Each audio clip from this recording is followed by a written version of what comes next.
There are days that are etched in your mind, days that you'll never forget. September 11th was one of those days.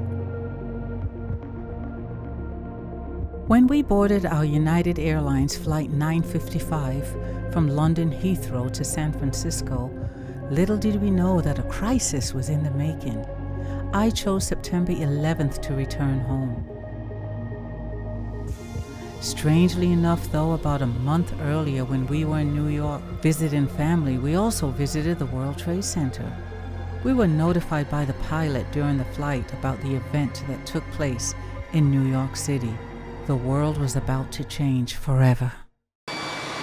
Two of us stood up, probably caught the last 5-6 seconds of flight of the first plane flying straight into the North Tower.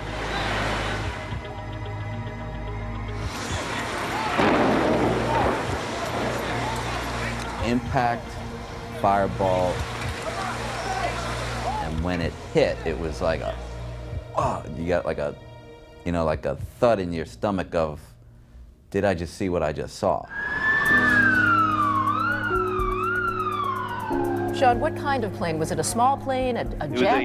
It was a jet. You're talking about a large passenger commercial jet. Large passenger commercial jet.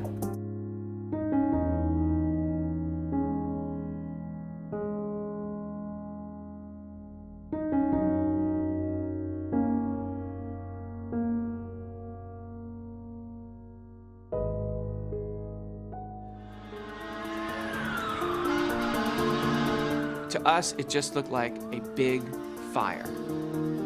You never thought the buildings were going to collapse. You thought the fire was going to be put out.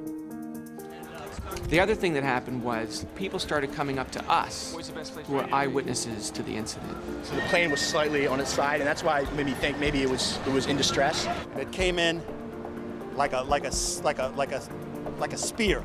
It just speared through the building. Looked at my watch. I'm a little bit late. Holy smoke, the building I'm supposed to be in is on fire.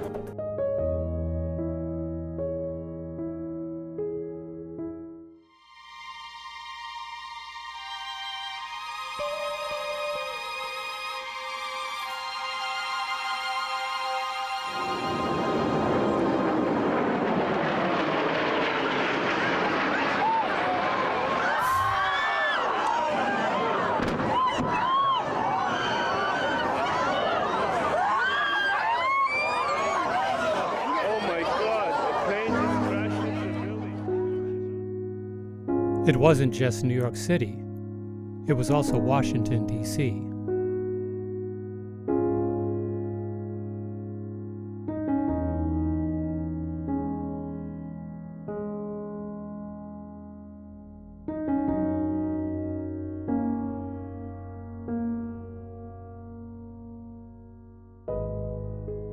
Our plane was one of the first ones redirected to Edmonton, Alberta, Canada. When we arrived, we were forced to disembark on the tarmac, far from the terminal.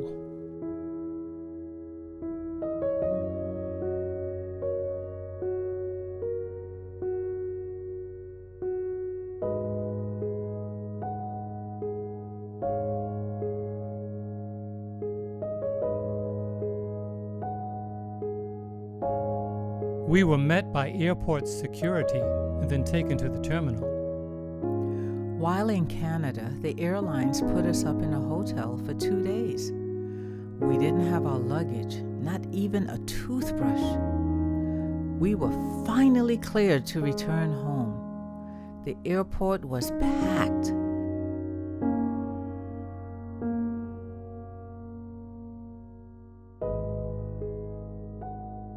Everyone's luggage was searched thoroughly.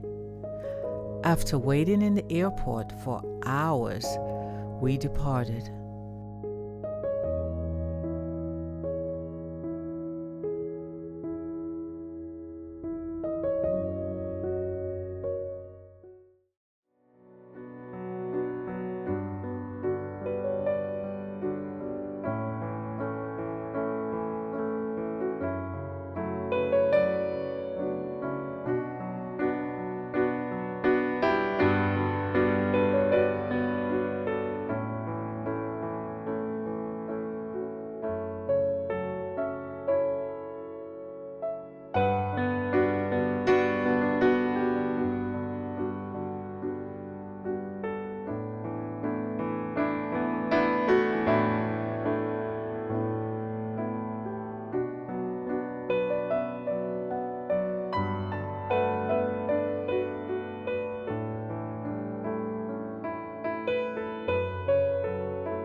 September 11th would remove all doubt about the president's ability to lead a nation.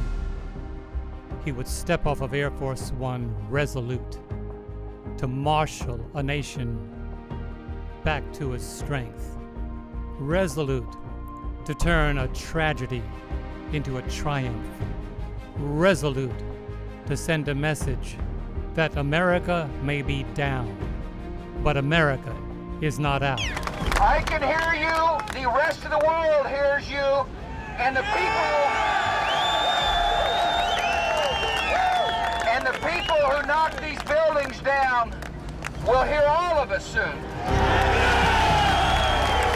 For the last 9 days, the entire world has seen for itself the state of our union, and it is strong. Tonight, we are a country awakened to danger and called to defend freedom. When I was arriving in 2012 into New York City, where I was invited to join with firefighters, police officers, and EMS workers to visit Ground Zero, I noticed the Freedom Tower being raised in the shadow of the fallen World Trade Centers. And as I saw that tower being raised in downtown New York, the feeling was unexplainable. Standing by the memorial pool, looking at the more than 3,000 names etched in the granite, and then standing in the shadow of the Freedom Tower, reminding us that New York City is a resilient city, and America is a resilient nation.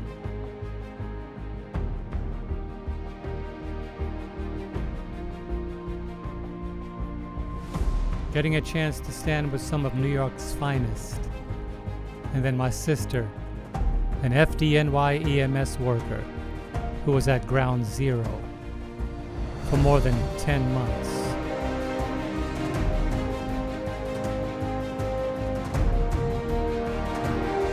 What can we learn from the tragedy of 9/11? As we look back, it is certain that on the heels of every tragedy, triumph always has the last word.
How do you feel, John? We made it. God bless the USA.